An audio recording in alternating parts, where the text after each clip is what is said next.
इसमें बैकग्राउंड है, हिस्ट्री है, wireless network evolutions, major classification, frequency bands and their uses, IEEE standards, regulations, wireless network application, conclusion and their future scope. खैर ये कोई काम का नहीं है. So यहाँ से तो बैकग्राउंड और हिस्ट्री, तो जैसे हम लोग इलेक्ट्रोमैग्नेटिक स्पेक्ट्रम है वो हम लोग वायरलेस कम्युनिकेशन के लिए यूज करते हैं. वो बेसिकली हमारा वो ब्रॉडकास्टिंग और रिसेप्शन पे बेस्ड होता है.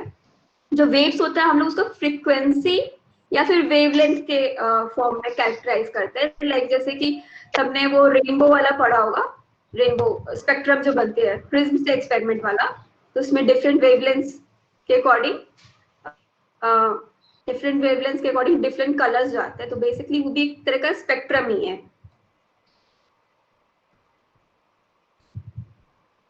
और फ्रीक्वेंसी तो सबको पता है, नंबर ऑफ ऑसिलेशन, एक सेकंड में कितना साइकिल्स होगा. जैसे ये हायर फ्रीक्वेंसी, तो ये एक सेकंड है, तो इसमें जितना नंबर ऑफ जितने नंबर्स ऑफ वेव्स होंगे उतनी फ्रीक्वेंसी होगी. ये हायर फ्रीक्वेंसी में ज्यादा वेव्स होंगे एक सेकंड में, और लोअर फ्रीक्वेंसी में एक सेकंड में थोड़े कम वेव्स होंगे. और वेवलेंथ जो होता है वो डिस्टेंस होता है दो, wavelength is the distance between two, एक कंसेक्यूटिव मैक्सिमा और मिनिमा के बीच में. वैसे ये मतलब ये लैम्डा मैक्सिमम, जैसे यहाँ पे तुम्हें दिख रहा है ये एरो. हेलो. हाँ दिख हेलो. हाँ दिख रहा है. हाँ तो ये लैम्डा. तो हम लोग speed of light equals to lambda into frequency. Speed of light मतलब c equals to lambda into f. Speed of light, wavelength को हम लोग मीटर्स में मेजर करते हैं, फ्रीक्वेंसी को हर्ट्ज में मेजर करते हैं, जो कि हेनरिच हर्ट्ज के नाम पे था, in the honour of Heinrich Hertz. तो जो हम लोग फ्रीक्वेंसी बैंड का जो फ्रीक्वेंसी बैंड्स होते हैं उसे हम लोग बेसिकली इंटरनेशनल टेलीकम्युनिकेशन यूनियन जो है वो डिवाइड करती है कि मतलब किसको कौन सी फ्रीक्वेंसी मिलेगी. इस तरीके से जैसे मेडिकल के लिए हमें कि जैसे MRI करना है तो उसके लिए जो अलग फ्रीक्वेंसी बैंड होती है, टेलीविजन है उसके लिए अलग फ्रीक्वेंसी बैंड होती है. तो वो हमारा जो है वो इंटरनेशनल टेलीकम्युनिकेशन यूनियन वो डिवाइड करता है. फिर ये डिफरेंट फ्रीक्वेंसी बैंड्स जो है यहाँ पे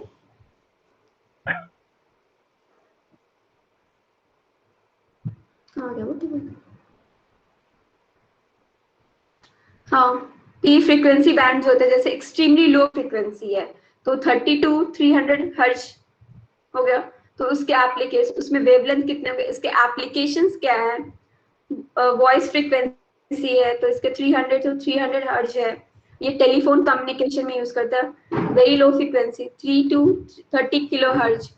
ये हम लोग मरीन कम्युनिकेशंस में यूज करते हैं. सोनार टेक्निक सुना होगा सबने, जो बोट्स में यूज करते हैं to find the obstacle. Navy के लिए सोनार.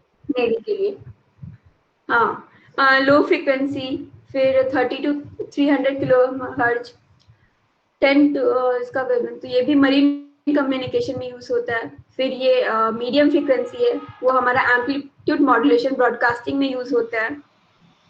हाई फ्रीक्वेंसी है वो long distance aircraft ship communication के लिए यूज होता है.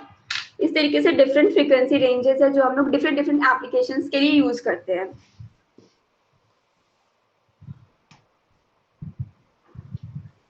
ठीक है. जो हायर फ्रीक्वेंसी रेज हो गए जैसे एक्स रेज हो गए, गामा रेज हो गए, ये हम लोग थियोरेटिकली तो इसको एक्सेप्ट करते हैं कि हाँ ये हमारे इंफॉर्मेशन के लिए यूज हो सकता है, इंफॉर्मेशन एक्सचेंज के लिए, प्रोपेगेशन के लिए. लेकिन ये प्रैक्टिकली पॉसिबल नहीं है क्योंकि इसको बहुत डिफिकल्ट होता है जनरेट करना, और ये हार्मफुल भी होते हैं. जैसे किसी के घर पे वो लगता है टावर, टेलीफोन कम्युनिकेशन वाला टावर, तो उससे बहुत सारे हार्मफुल रेज भी निकलते हैं, तो वो भी कहीं ना कहीं हार्मफुल होता है. तो इस तरीके से एक्सरेज और गामा रेज जो होते हैं वो और भी ज्यादा हार्मफुल होते हैं. और ये हाई फ्रीक्वेंसी होते हैं तो ये प्रोपेगेट नहीं करते हैं बिल्डिंग्स के थ्रू. जैसे अब किसी का घर है तो उसमें नेटवर्क ही नहीं आया तो कोई यूज थोड़ी है इसका. रेडियो वेव्स है जो कि बहुत इजीली प्रोपेगेट करते हैं, इंडोर और आउटडोर कम्युनिकेशन के दोनों के लिए यूज होता है, और ये बिल्डिंग के थ्रू इजीली पास कर जाता है. और रेडियो ट्रांसमिशन जो तो वो ओमनी डायरेक्शनल होता है, जो कि मतलब अगर हम लोग उसको जनरेट करें और एंटीना के थ्रू वो सारे डायरेक्शन में जा सकते हैं। और जनरली ये अलाइन होता है ट्रांसमीटर एंड रिसीवर। ट्रांसमीटर जो ट्रांसमिट करता है, मतलब जो रिलीज करता है, और रिसीवर जो है वो गेन करता है। रेडियो वेव की फ्रीक्वेंसीज जो होती है लो फ्रीक्वेंसी होती है, जो low frequency pass through opticals power fail, और ये पावर फेल्स कर जाता है जब भी इसका इनवर्स स्क्वायर का रिलेशन होता है डिस्टेंस के साथ। जैसे जैसे डिस्टेंस बढ़ेगा वैसे वैसे इसका पावर डिक्रीज करेगा। हायर फ्रीक्वेंसी जो होता है वो एब्जॉर्ब बाय रेन ड्रॉप्स, और ये बहुत जल्दी रिफ्लेक्ट कर दिए जाते हैं ऑब्स्टिकल्स के थ्रू। और ये जो रेडियो वेव्स है जो हम लोग लॉन्ग कम्युनिकेशंस में यूज करते हैं, तो इसमें बहुत सारे हिंड्रेंस भी आते हैं। Spectrum allocation. स्पेक्ट्रम एक वाइड रेंज जिसमें इंफ्रारेड है, फिर विजिबल रेंज है, एक्सरेज है, गामा रेज है, उसका एलोकेशन कैसे कैसे होता है। तो इलेक्ट्रोमैग्नेटिक स्पेक्ट्रम है, वो ओपन सोर्स है, वो हर कोई यूज कर सकता है। तो ये गवर्नमेंट जो है वो बहुत सारी डिफरेंट चीजों के लिए यूज करती है, लाइक ब्रॉडकास्टिंग हो गई, टेलीविजन हो गई, मोबाइल कंपनी हो गई, मिलिट्री कम्युनिकेशन और गवर्नमेंट यूजेस के लिए होता है। तो इस तरीके से जो है वर्ल्ड वाइड एजेंसी होती है international union, international telecommunication union, जो कि radio communication bureau called world wide world administrative radio conference वार्क, जो कि कोऑर्डिनेट करने की कोशिश करती है नेशनल गवर्नमेंट्स और जो कम्युनिकेशन है जितनी कंट्रीज में। और ये रेडियो स्पेक्ट्रम होता है, इसके मतलब एलोकेशन के 4 तरीके यूज होते थे पहले। पहला मतलब इसको कंपैरेटिव बिडिंग करते हैं, जो कि ब्यूटी कॉन्टेस्ट की तरह होता था कि मतलब सब लोग अपना प्रपोजल सेंड करेंगे और जो गवर्नमेंट है प्रपोजल सेंड करेंगे गवर्नमेंट के पास कि हमें ये स्पेक्ट्रम पर्टिकुलर चाहिए, मतलब ये रेंज हमें चाहिए। तो उसमें से जो और उनके बेस्ड एप्लीकेशन पे लाइक कि हमें टेलीकम्युनिकेशन के लिए चाहिए या फिर हमें मेडिकल पर्पस के लिए चाहिए, तो उसके अकॉर्डिंग गवर्नमेंट जो है वो डिसाइड करती थी। लेकिन इसमें बहुत ज्यादा इश्यूज आ गए ना, लाइक ब्राइब कि मतलब किसी ने खरीद लिया पहले ही, अब जिसके पास ज्यादा पैसा उसने खरीद लिया और जिसके पास पैसे नहीं वो उनको नहीं मिला। फिर दूसरा ने लॉटरी सिस्टम, दूसरा तरीका जो गवर्नमेंट ने शुरू किया वो लॉटरी सिस्टम था, जो कि लॉटरी होते थे बहुत सारी कंपनीज के बीच में, और उसके जिसके लॉटरी में जिसके लॉटरी में वो आया कि उसे एलोकेट होगा तो उसे मिल जाता था, लेकिन इसमें भी ब्राइब होते था। थर्ड आया ऑक्शनिंग मेथड कि जो सबसे ज्यादा बोली लगाएगा उसका हो जाएगा पर्टिकुलर स्पेक्ट्रम, लेकिन इसमें भी ब्राइब होते थे। इन दो कंडीशंस में भी सब में ब्राइब की कंडीशन आ जाती थी।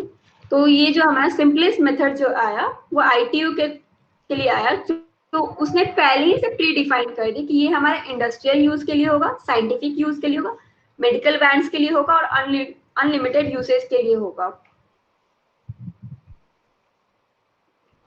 लैन के लिए, पैन के लिए, और मतलब यही सब कॉमन। और इसके बाद CRN शुरू हो जाता है पार्ट्स, ठीक है, ये भी उसी का टॉपिक है, पार्ट्स ऑफ 900, ठीक है। किसी को कोई इशू? अच्छा श्वेता, नहीं मेरे को नहीं। ये जो स्पेक्ट्रम एलोकेशन है, इसमें जैसे तूने बताया कि कुछ पार्ट साइंटिफिक यूज के लिए, कुछ पार्ट क्या कहते हैं मेडिकल यूज के लिए, कुछ हाँ रिसर्च ये पर्पस पहले के ही लिए। हाँ ये पहले ये ही से बैंड फिक्स्ड है, अच्छा, लाइक कि लेकिन आपको MRI यूज करना है तो आपके लिए वही स्पेक्ट्रम आपको यूज करना होगा, वो वर्ल्ड वाइड चलता है। इसके अंदर भी जैसे कुछ बहुत सारी प्राइवेट ऑर्गेनाइजेशन जैसे होंगी, जैसे कि कम्युनिकेशन में ही हम ले लेते हैं मोबाइल कम्युनिकेशन, और फिर उसके अंदर कैसे डिसाइड होता है? मोबाइल कम्युनिकेशन तो मोबाइल, अब टेली कम्युनिकेशन के लिए तो एक ही स्पेक्ट्रम यूज होता है ना, उस पे तो डिफरेंट कंपनीज फिर मोबाइल कम्युनिकेशन जो होता है ना उसमें फिर वो ट्राई एलोकेशन करता है। इंडिया अच्छा, में ट्राई ट्राई एलोकेट एलोकेट, करता है। हाँ स्टेट ट्राई में एलोकेट करता है चार जो, कंपनियां ही हर स्टेट में सकती हैं। हाँ, और साथ में जो सैटेलाइट कम्युनिकेशन होता है वो भी इंटरनेशनल ऑर्गेनाइजेशन सेट करती हैं। उसके बाद नेशनल ऑर्गेनाइजेशन हमारे यहाँ पर जैसे ट्राई है वो भी वही देखती है। तो सैटेलाइट कम्युनिकेशन को भी कौन सी बैंडविड्थ में डालना है वो उसका काम है। ट्राई लेकिन टेलीकॉम का licence regulatory authority of India. जैसे कि आइडिया के पास 4G का लाइसेंस नहीं है अब तक, तो आइडिया वाले क्या करते हैं, वोडाफोन के साथ मिलके काम करते हैं तभी। हर हाँ, स्टेट में तभी 4 ही कंपनीज, मेजर कंपनीज होती है हर स्टेट के अंदर। दिल्ली में भी आइडिया दिल्ली में वोडाफोन के पास 3G लाइसेंस नहीं था, तो हाँ हाँ। क्या होता था कि वो आइडिया का यूज करते थे 3G। अब आइडिया वोडाफोन तभी साथ, हरियाणा में तकरीबन चलता ही नहीं वोडाफोन का, क्योंकि यहाँ जियो चलता है, हाँ एयरटेल चलता है, ऐसे 4 कंपनियां तो चलती हैं मेन। तभी बीच में ये डॉल्फिन वगैरह कुछ याद होगा, बीच में आई थी, बंद इसलिए हो गई थी क्योंकि इनको स्पेक्ट्रम नहीं मिला था इन लोगों को, लाइसेंस नहीं मिल पाया।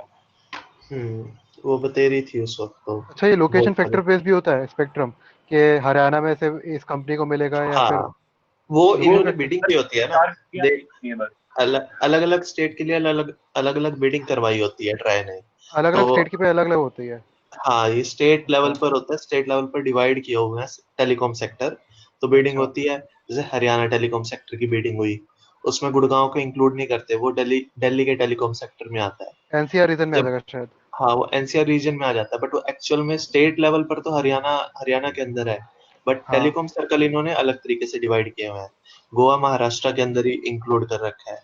तो वो अच्छा टेलीकॉम सेक्टर के हिसाब से वो करते हैं, बिडिंग करवाते हैं, जो ऑक्शन होती है वो उसके हिसाब से होती है। तो उसमें अगर तुम्हें स्पेक्ट्रम मिल गया तो वहां पर तुम आ सकते हो।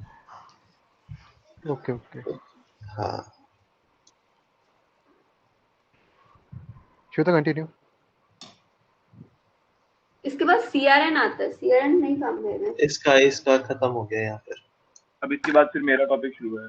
हाँ, अर्जुन भाई का है। तो भाई अब ना इवेंट में मैं प्रेजेंट करूंगा, मुझे बताना कि आ रहा है कि नहीं आ रहा है, क्योंकि बस 2 विंडोज हैं।